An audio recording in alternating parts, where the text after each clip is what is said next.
What's going on, you guys? My name is Morgan, and welcome back to another video. So with the holidays coming around, and once a week we do talk about kind of family, toxic relationship, kind of stuff like that.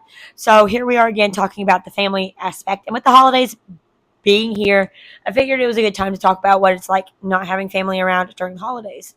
So I don't really deal with my family anymore. My family has been extremely toxic probably since before I was born. I have vague memories and very good memories of my parents fighting, arguing, and being my father being um, physically harming my mom and myself and my brother. So since I moved out when I was 20, I don't have a lot of contact with them. I did stay a lot longer than I should have, but at the time, my dad was very good at manipulating me and telling me that I wouldn't survive on my own. He actually made me come up with a spreadsheet when I was 18, wanting to move out, and told me I would not survive without him. My dad was actually always very, very good at manipulating me and manipulating everyone in general. He manipulated a lot of people into believing he wasn't cheating on my mom, but my mom did the same thing to him.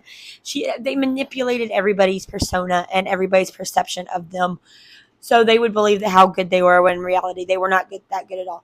They were terrible parents, terrible people, and I loathe my parents and my family more than anything. And it sounds horrible to say that. While I have forgiven them, I will never forget, and I will never let them back into my life the way they had been when I was young. A lot of it stems from my treatment, my mom's treatment. Even though my mom stayed with my father, it was still did not make it okay. But then we have the treatment of somebody or something else that really isn't taken into account, and that would be Dot. Dot passed away in November of 2021 to heart failure.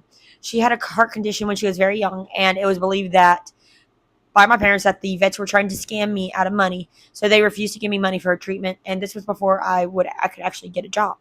So I think I was about 15, and they would not let me work. I ended up managing to make money off of doing work for my parents' household work, and it wasn't a lot, but it was not enough to afford the vet visit for Dot. And so I kind of had to make things work where I could, which includes stretching her medication when I was able to get it. But family around the holidays, I can't say I really cared that much about not having my family around on the holidays. In the beginning, it really did hurt when I moved out in 2020.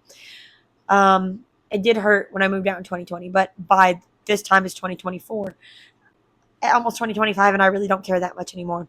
Things used to be different where I really would want them in my life, but my mom said December of 2020 that I was too much drama, and at the time my husband deserved me. So from that point on, I had nothing to do with them, and that actually is what the straw that broke the camel's back in terms of wanting my parents in my life. So I haven't really talked to him since then. I ended up taking Dot over there before then, and my dad was pulling on her tail, yanking her back around, and he ended up harming her back. She was already had bad arthritis in her legs and her back. So doing that, it really upset me. So after that, I never took Dot over there ever again. So having them around, I don't really care here nor there. It doesn't bother me whether they're here or not.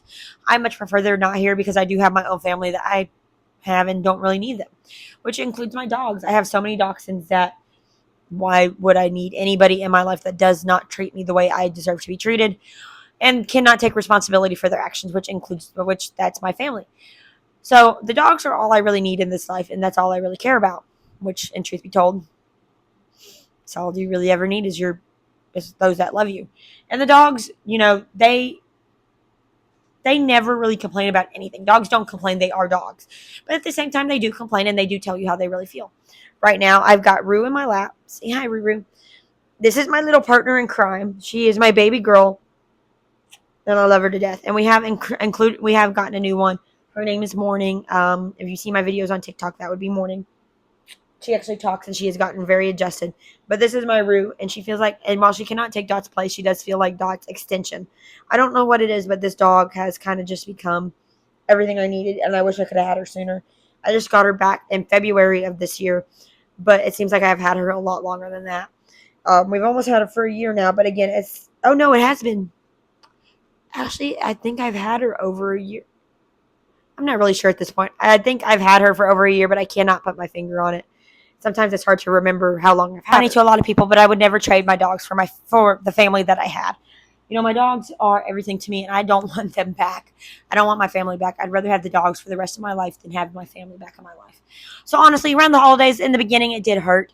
But now it's just another day for me. It doesn't really matter if they're in my life or not for the holidays. Honestly, the farther they keep themselves from me, the better off I am, because I don't need I don't need the toxicity in my life. I already got enough toxicity in my life. Oh, woo, woo, woo, woo, woo. But overall, these dogs, you know, you don't need family when you got dogs like this, believe me. And sometimes it's nice, but other times, you know, all you want is your dogs, because sometimes family, the only people that can hurt you more than anything is family. So I think it's better off where I am right now without them. We do have really good friends that we see for the holidays. But in regards to family, this is all I need in my life. I don't need them. And I'd like to keep it that way. I mean, look at this face. How can you ever compete with this face? Nobody in my entire life can compete with this beautiful Rubine face. She is the beanie weenie of all beans. She's Queen Bean. She is the beanie weenie. You know the little beanie weenies that you eat? She's Queen Beanie Weenie. Honestly, I wouldn't have it any other way. So I think it's better off that they just keep themselves away from me, and I will do the same. They are not welcome in my life for as long as I live, and that's all that matters. You know, I think it's good riddance to people that cannot treat you the way you deserve to be treated. And peace out. That's how I feel about it. So if you are struggling with the holidays because your family isn't around because they are toxic or just horrible people, you're not alone. But sometimes you just need to take a step back and realize that it's not worth having them in your life if they're going to be toxic. So anyways, I'm going to go ahead and end this video. If you do have tips for people that are struggling, leave a tip down below in the comments. I will probably do a whole video for that in a later video. But anyways, I'm going to go ahead and end this video. So thank you guys so much for watching. And as usual, you guys, Rue and I will see you guys later in the next video. See you guys later.